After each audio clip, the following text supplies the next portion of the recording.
حضرت انس فرماتے ہیں پیارے رسول صلی اللہ علیہ وسلم نے فرمایا جب کسی چیز کے اندر بے حیائی آ جائے تو وہ اسے عیب دار کر دیتی ہے. کہیں بے حیائی آ جائے تو وہ چیز اسے عیب دار کر دیتی ہے، چاہے وہ مرد ہو چاہے وہ عورت، چاہے وہ محفل ہو چاہے وہ گھر، چاہے وہ اسلام ہو چاہے وہ ایمان، اس میں عیب آ جاتا ہے، اس میں کمزوری آ جاتی ہے. پیارے رسول صلی اللہ علیہ وسلم نے فرمایا کہ جب کسی چیز میں بے حیائی آ جائے تو اسے عیب دار کر دیتی ہے، اور جب کسی چیز میں حیا آ جائے وہ اسے خوبصورت کر دیتی ہے. جن رشتوں میں حیا ہو وہ زندگی خوبصورت ہو جاتی ہے، اور جن گھروں میں حیا ہو اس گھر کی زندگی خوبصورت ہو جاتی ہے. جس ایمان میں حیا ہو سبحان اللہ وہ ایمان صحت مند ہو جاتا ہے. جس زندگی میں حیا ہے اس کی زندگی خوبصورت ہو جاتی ہے. وہ اپنی جوانی سے، اپنی صحت سے، اپنی زندگی سے لطف اندوز ہوتا ہے. بے حیائی آ جائے جوانی عیب دار ہو جاتا، ازواجی رشتہ عیب دار ہو جاتا، صحت خراب ہو جاتی، زندگی مرجھا جاتی ہے، زندگی مرجھا جاتی، کوئی گھر نہیں ملے گا. جس گھر میں بے حیائی کھلے عام ہو اور وہاں رشتوں میں آپس میں پھر بھی اعتماد ہو، نہیں ملے گا، نہیں ملے گا. جھونپڑی ہو یا کوٹھی، جہاں بے حیائی آتی ہے وہاں اعتماد ختم ہو جاتا ہے رشتوں میں. وہاں آپس کی باہمی زندگی کا اعتماد ختم ہو جاتا ہے. وہ معاشرہ قابل اعتماد نہیں رہتا، کوئی کسی پہ اعتماد نہیں کرتا.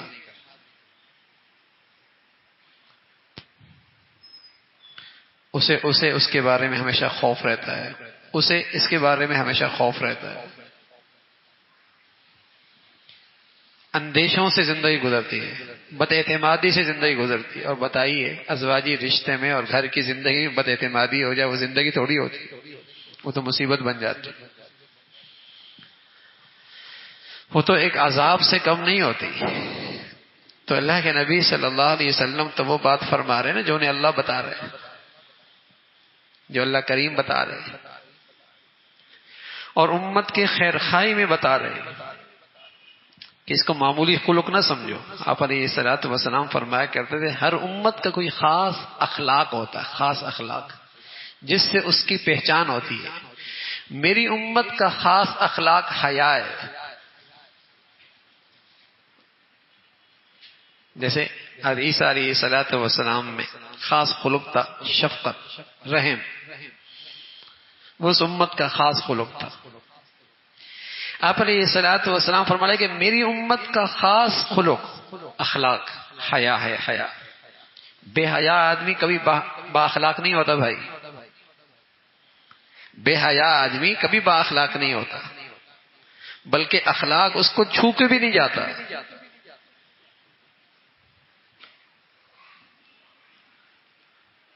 تو اللہ کے نبی صلی اللہ علیہ وسلم بتانے لگے جہاں بے حیائی آئی اس نے اسے عیب دار کر دیا. چاہے وہ زندگی ہے، چاہے وہ گھر ہے، چاہے وہ ازواجی زندگی ہے، چاہے وہ شباب ہے، چاہے وہ جوانی ہے، چاہے وہ صحت ہے، چاہے وہ زندگی ہے، کہیں بے حیائی آئی خراب ہو گئی،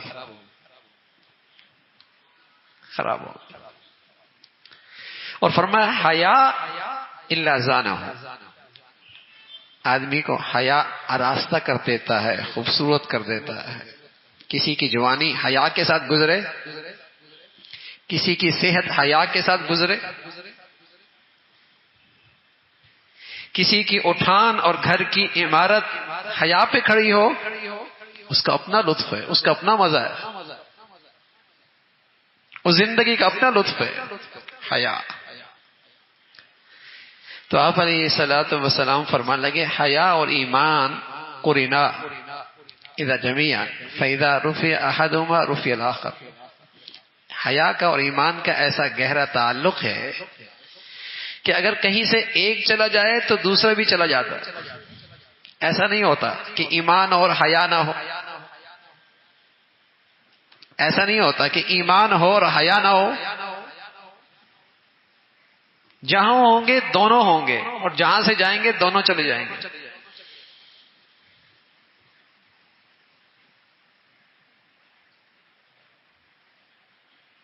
دونوں ساتھ ساتھ چلتے. تو فرمایا جہاں حیا وہاں ایمان، جہاں ایمان وہاں حیا، دونوں ساتھ ساتھ. ایک گیا تو دوسرا بھی وہاں نہیں رہتا، پھر دونوں ساتھ رہتے. فَإِذَا سُلِبَ أَحَدُهُمَا تَبِعَهُ الْآخَرُ. ایک چلا جائے دوسرا بھی نہیں رہتا.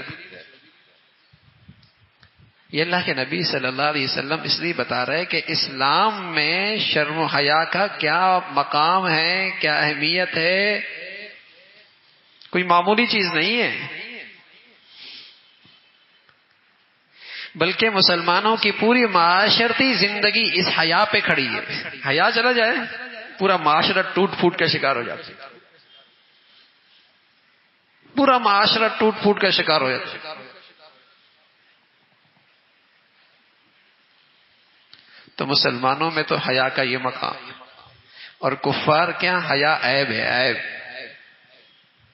وہ چاہتے ہیں یہ مسلمان یہ کہیں پیدا نہ ہو جائے، اس لیے وہ بچپن سے لے کر یونیورسٹی تک اکٹھے رکھتے ہیں تاکہ کہیں یہ حیا کے جراثیم ان میں نہ آ جائیں. ان کے ہاں حیا عیب ہے. مسلمانوں میں یہ بہت بڑی خوبی ہے، بلکہ ایمان اور ایمان کا ایسا حصہ کہ ایمان ساتھ ساتھ. ان کے ہاں یہ عیب ہے. وہ چاہتے ہیں یہ حیا کہیں نہ آ جائے. پورا ماحول ایسی دے، ان کی پوری تہذیب بے حیائی پہ کھڑی ہے، اور مسلمانوں کی تہذیب اور معاشرت شرم و حیا پہ کھڑی ہے. کتنا فرق ہے.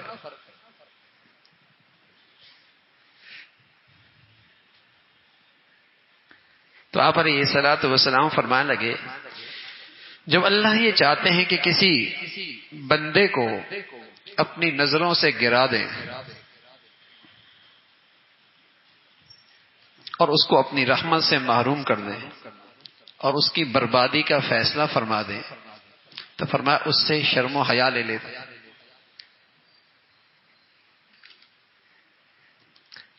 ان اللہ عز وجل اذا اراد ان يهلك عبدا نزع منه الحیا.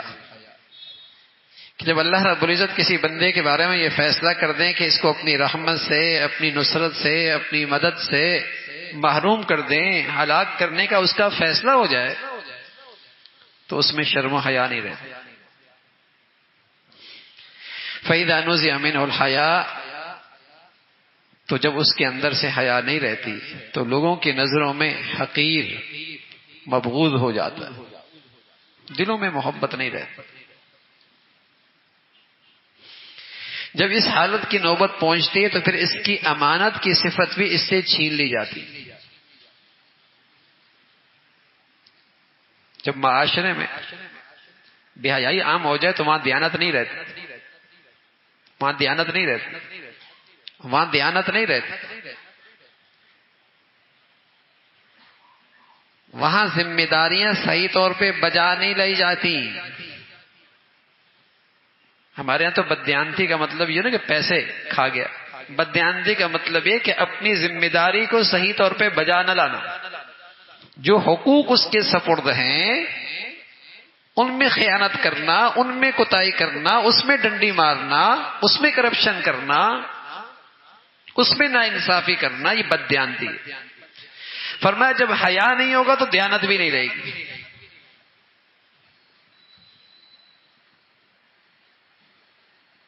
ہم ماحول تو دیتے ہیں دفتروں میں، کالجوں میں، فیکٹریوں میں، کارخانوں میں بے حیائی کا، اور پھر کہتا نہیں بھائی چوری نہیں کرے، لوٹ مار نہ ہو، کرپشن نہ ہو، رشوت نہ لے، ذمہ داری صحیح طور پہ بجا رہا ہے. یہ کیسے ہوگا؟ جراثیم آپ دیانتی کے پیدا کر رہے ہیں، امید رکھ رہے ہیں دیانت کی.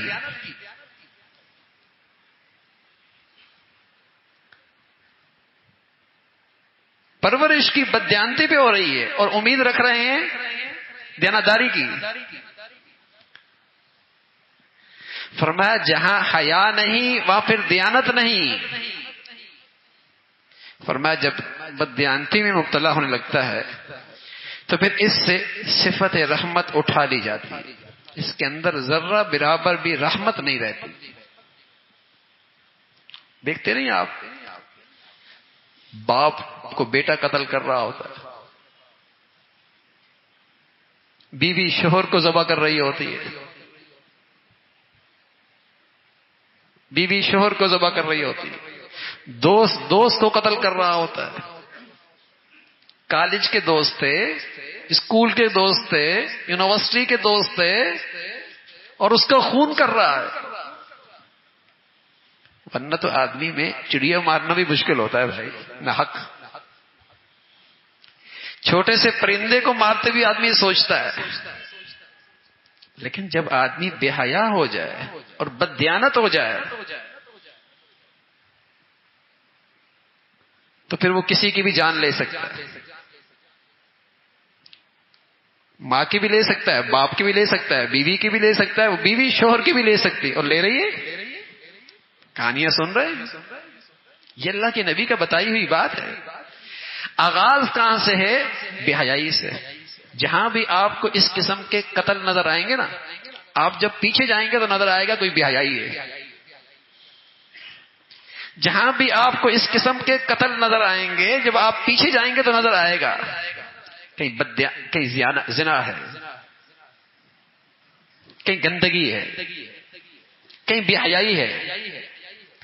تب یہ نوبت یہاں تک پہنچی ہے کہ قتل کر رہا ہے. پتھر ہو گیا دل، پتھر ہو گیا ہے.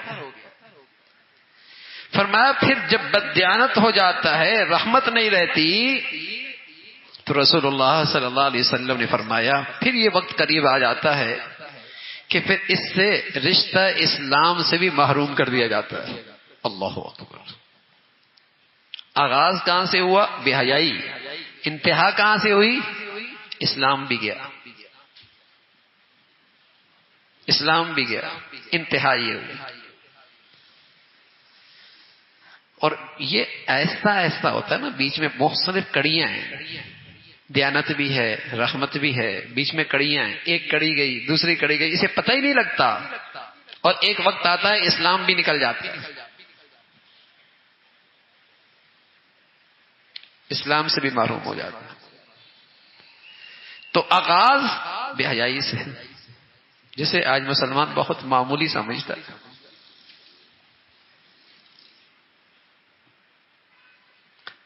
حالانکہ اس کا نقصان یہ ہے کہ اسلام بھی نہیں رہتا، ایمان بھی نہیں رہتا. تو رسول اللہ صلی اللہ علیہ وسلم نے اپنی امت کو فکرمند فرمایا، توجہ دلائی، نصیحت فرمائی کہ دیکھو اس شرم و حیا کے خلق کی حفاظت کرنا، اپنے گھروں کی، اپنے بچوں کی، اپنی محفلوں کی، اپنے ماحولوں کی زندگی شرم و حیا پہ رکھنا. اس کے چلے جانے سے اسلام جیسی دولت بھی چلی جاتی ہے. تو اللہ تعالی ہمیں ایمان اسلام کی اور ایمان کے یہ سارے اخلاق بھی نصیب فرمائے، اس پہ زندگی بھی نصیب فرمائے، اس پہ خاتمہ بھی عطا فرمائے.